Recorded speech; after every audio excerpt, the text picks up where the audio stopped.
Bab 4, Pendekatan Pembelajaran IPS SD. A. Tujuan pembelajaran. 1. Dapat menjelaskan pendekatan pembelajaran. 2. Dapat menyebutkan macam-macam pendekatan pembelajaran. 3. Dapat menjelaskan pendekatan pembelajaran IPS SD. 4. Dapat mengidentifikasikan pendekatan pembelajaran IPS SD. 5.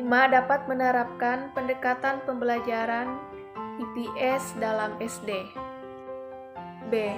Hakikat pendekatan. A. Pendekatan individual adalah pendekatan yang dilakukan oleh guru. Pendekatan kelompok untuk membina dan mengembangkan sikap siswa. C. Pendekatan bervariasi untuk memecahkan kasus. D. Pendekatan induktif untuk membina watak siswa. C. Pendekatan pembelajaran saintifik. Langkah-langkah pendekatan pembelajaran saintifik. 1. Observing, membaca, mendengar, dan menyimak. 2. Questioning, untuk mendapatkan informasi tambahan. 3. Associating, untuk mencari informasi dari berbagai sumber. 4. Experimenting, untuk memperoleh hasil belajar yang nyata atau otentik. 5. Networking, untuk mengkomunikasikan hasil pengamatan. Kelebihan. A. Pembelajaran lebih berpusat kepada siswa. B. Langkah-langkah pembelajaran sistematis. Langkah pembelajaran melibatkan proses keterampilan dan proses sains. E. Proses-proses pembelajaran melibatkan proses kognitif yang konvensional. F. Dapat mengembangkan karakter siswa. G. Penilaiannya mencakup semua aspek. Kelemahan. A. Memerlukan waktu yang lama. B. Siswa beranggapan apabila bertanya seperti tidak pintar. C. Siswa yang mengkomunikasikan hasil pengamatannya cenderung pada siswa yang aktif saja, sedangkan siswa yang lain cenderung diam. D. Pendekatan kontekstual atau pendekatan contextual teaching learning.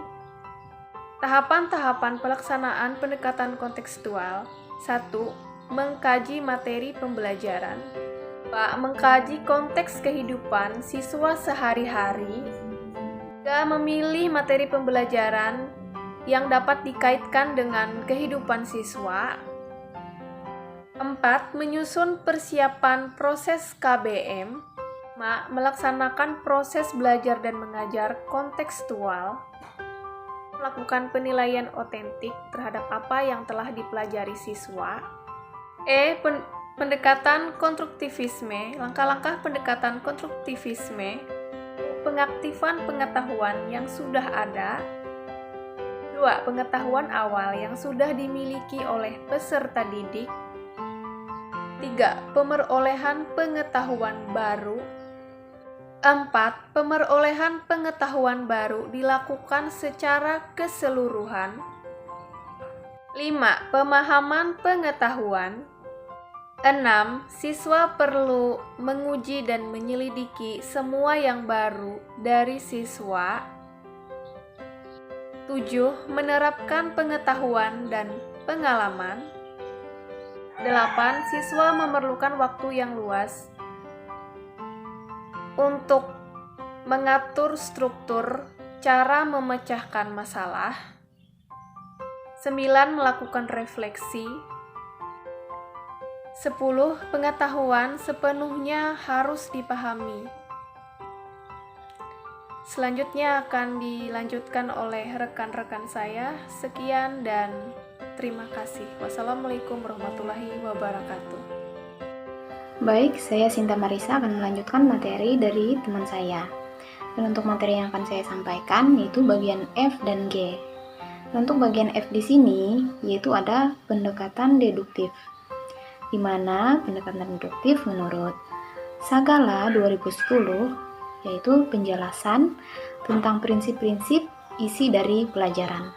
Dan untuk langkah-langkahnya sebagai berikut.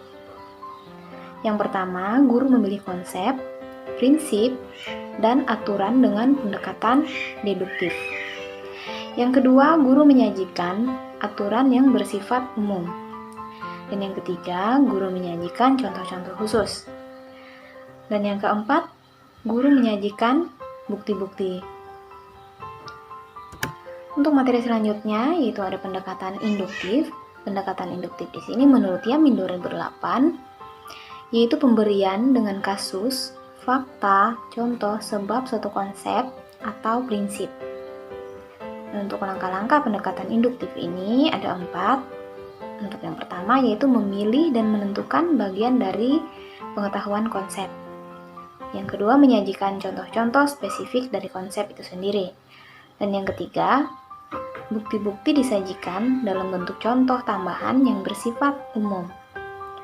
Dan yang terakhir, disusun pernyataan dengan kesimpulan. Nah, untuk materi dari saya cukup sekian. Untuk materi selanjutnya akan dilanjutkan oleh teman kita. Terima kasih. Akan melanjutkan presentasinya, ada bagian H, pendekatan konsep. Langkah-langkah pendekatan konsep ada beberapa, terdiri dari 3. 1. Tahap enatik dimulai dari pengenalan benda konkret, menghubungkan pengalaman lama atau baru. Pengamatan dari penafsiran tentang benda-benda baru. Yang kedua ada tahap simbolik, dimulai dari simbol, lambang, dan kode. Yang ketiga ada tahap ikonik, adalah tahap penugasan konsep abstrak. Nah, ada bagian I, pendekatan proses kelebihan. Ada 8 bagian. Yang pertama, memegang rasa ingin tahu, sikap ilmiah siswa. Yang kedua, siswa aktif dalam pembelajaran. Yang ketiga, pemahaman siswa lebih mantap. Yang keempat, siswa terlibat langsung dengan konsep nyata. Yang kelima, siswa menemukan sendiri konsep-konsep. Yang keenam, melatih siswa untuk berpikir kritis. Yang ketujuh, memilih siswa untuk bertanya dan aktif. Yang kedelapan, memberi kesempatan menggunakan metode ilmiah. Assalamualaikum warahmatullahi wabarakatuh. Perkenalkan, nama saya Januar Gunawan, NIM 1923022181, semester 4, kelas B, kampus 20-an, Prodi PGSD Universitas Muhammadiyah Palangkaraya. Di sini saya akan menjelaskan sedikit tentang materi yang berjudul pendekatan ilmu teknologi dan masyarakat. Nomor 1, fungsi ITM dalam mata pelajaran yang ada dari beberapa disiplin IPS dan memberi peluang sebagai wadah untuk pembelajaran ITM. Beberapa mata pelajaran yang mendasari bidang IPS, misalnya geografi, sosiologi, antropologi, ekonomi, tata negara, dan sejarah, memberi peluang sebagai wadah untuk pembelajaran konsep ilmu teknologi dan masyarakat ITM. Nomor 2, perluasan mata pelajaran yang ada dapat ditambahkan pada materi IPS tradisional. Topik-topik atau materi ITM dapat ditambahkan pada mata pelajaran yang sudah ada atau materi IPS tradisional. Keuntungannya, peluang untuk mengkaji materi ITM secara mendalam, dengan mencari kesempatan bagaimana dan kapan menampilkan materi ITM, dan kelemahannya, keterbatasan serta pembahasan yang diangkat atau dibicarakan dari topik-topik ITM yang sederhana. Yang ketiga, pembuatan mata pelajaran baru menjadikan mata pelajaran ITM tidak tergabung dengan yang lainnya, memisahkan ITM sebagai mata pelajaran tersendiri seperti di Australia dan Amerika. Di Indonesia, kajian ITM belum diberikan secara khusus sebagai mata pelajaran tersendiri, melainkan bersifat sisipan pada mata pelajaran tertentu. Keuntungannya, adanya kesempatan untuk mengembangkan kajian secara terkait antara ilmu teknologi dan masyarakat secara mendalam dan berkelanjutan. Ciri-ciri karakteristik ITM. Yang pertama, hasil yang dinyatakan dengan jelas dan berhubungan dengan disiplin ilmu lain. Yang kedua, mengembangkan organisasi yang efektif, meliputi definisi, pengembangan diri, dan bidang studi. Yang ketiga, sistem dukungan, baik dukungan dari guru, TO, pemerintah, hingga swasta. Yang keempat, strategi instruksional, meningkatkan kemampuan berpikir siswa, belajar, disiplin, serta isu-isu yang berkaitan dengan masalah IPS. Hanya itu saja yang dapat saya sampaikan.